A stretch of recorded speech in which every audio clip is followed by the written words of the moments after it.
Hello, this is Charting Man Dan of TheChartGuys, where we teach the little guy and girl how to utilize charts to manage their own trades and investments. What do I mean by the little guy and girl? Well, we just had two directives signed halting the implementation of a rule that requires financial advisors to act in the best interests of their client. Let that sink in a little bit. The big wigs on Wall Street can play with your retirement and hard-earned money without your best interests at heart. We currently have hundreds of members taking charge of their financial future, and we would love for you to come check out a free week with no credit card required to see if our services would be beneficial on your path to financial independence as well. What we offer, we have a separate course of over 5 hours in length on when to enter and exit positions. And in terms of what we do daily, we have nightly videos, key levels updated each morning before the bell, 2.5 hours of live daily webcam coverage in the morning and in the afternoon, and over 7 hours of educational videos. All of these links can be found in the description of this video. Come check us out. Thanks for watching. Let's get on to the technical analysis. Hey everyone, checking in on CMG. Gonna add VRX to the list because nobody seems to care about Nike. We got GoPro and Twitter on the daily and the weekly time frame as well. So CMG, this consolidation right now is ideal for the bulls. We're forming a potential bull flag. We have an inside bar to watch today with a decreasing volume pattern, which is normal and healthy for bullish consolidation. And we're holding exponential support. So I'm watching the low of consolidation so far, 447.07. If we break that level, I know to take a step back as a bull as we need further consolidation. If we continue to hold 447.07, we need to be looking for the bulls to see continuation to the upside. We have a triple top just under 460 with very clear resistance at that level. So we know if that level breaks, the bulls are about to take back over in control. But as of right now, we're just patiently waiting and saying, okay, have the bulls indicated that consolidation is done for now, or are we going to see further pullback? And that's why we're going to be watching this 447.07 level very closely.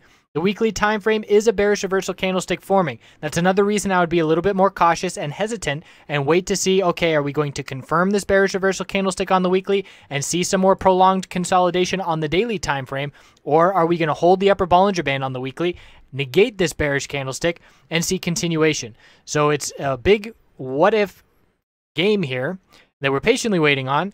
And tomorrow is going to be very telling as we head into next week. And keep an eye out for a volume spike. When you see a volume pattern like this, when you see that volume pattern declining break with a volume spike, the direction that that volume is indicating, whether it's a bearish strip break or a bullish break, is very telling. So that could potentially come tomorrow. 396,000 shares traded.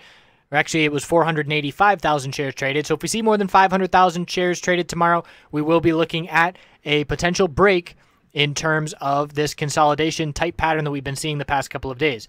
VRX has been an all-out bear, and it continues to dump and see lower highs and lower lows. We dropped about 15% in 3 days here. We started watching it right here with the tightening range, getting tighter and tighter right at this middle Bollinger Band resistance, and we were watching to see if the bulls could get above that middle Bollinger Band. Just had a cat change the screen. So we were watching to see if we could get above the middle Bollinger Band here, this resistance, at 1084, and the bulls being unable to get over that saw a 15% drop to the downside. So we did see a bullish reversal candlestick today. It's an inverted hammer, which is a bullish reversal candlestick. It does show an upper wick showing weakness in terms of no follow through. Bulls not really confident holding overnight. The biotech sector has been weak. That's adding magnification to the downside here.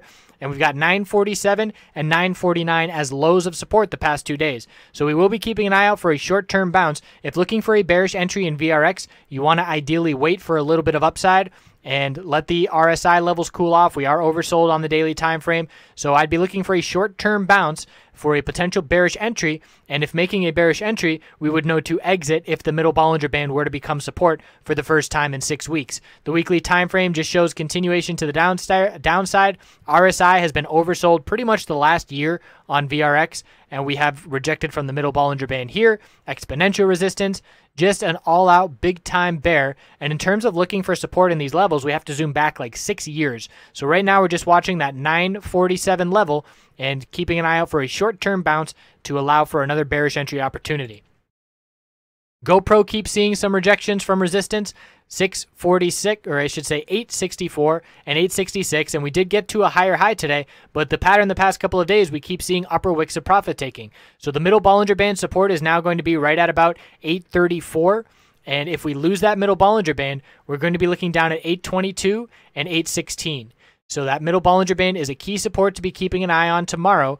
And if we lose it, we will know the bears are taking back over in the short term. Bulls need to see a close near the high of the day to indicate that the bulls are confident holding overnight. Because right now these upper wicks show that nobody wants to hold overnight, and that is obviously not a good sign for the bulls when looking for continuation. So the weekly time frame continues to reject from these exponential resistances for the past 2 months. Multiple rejections from the 8-period exponential, and this past 2 weeks, more rejections, no follow-through, no 2 green weeks in a row, and we're not seeing any kind of reversal. We're coming off of the all-time low. We cooled off the RSI. The daily RSI was oversold. We bounced, and now we're looking to see, are we going to lose this middle Bollinger Band, which indicates another bearish entry opportunity as there's some gap to fill to the downside.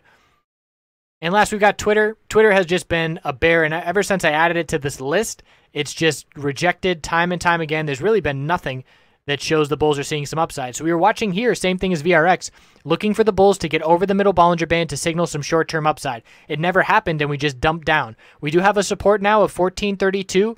It's a little bit of a double low. We did break it today, 1430, but right at that level, if we break 1432, there's 2 supports left in the history of this stock, and it's $14 and $13.72. So the bulls have not been able to get over exponential resistance. Same as GoPro on the weekly and VRX on the weekly. Just an all-out bearish action here. And on the daily time frame, if the bulls can't get over exponential resistance, we're not going to see any kind of upside. So we need to be watching for potential short-term oversold bounces to cool off hourly RSI levels and such. But as long as this middle Bollinger Band on the daily stays resistance, the bears stay in absolute full control of this downtrend. So CMG, bullish consolidation. All the other names are big-time bears and low caps at this point because they've been beaten up so significantly to the downside. And again, until the weekly trend changes, any bounce opportunities should be looked at as bearish entry opportunities on these names. So I appreciate you watching, and we'll check back in tomorrow.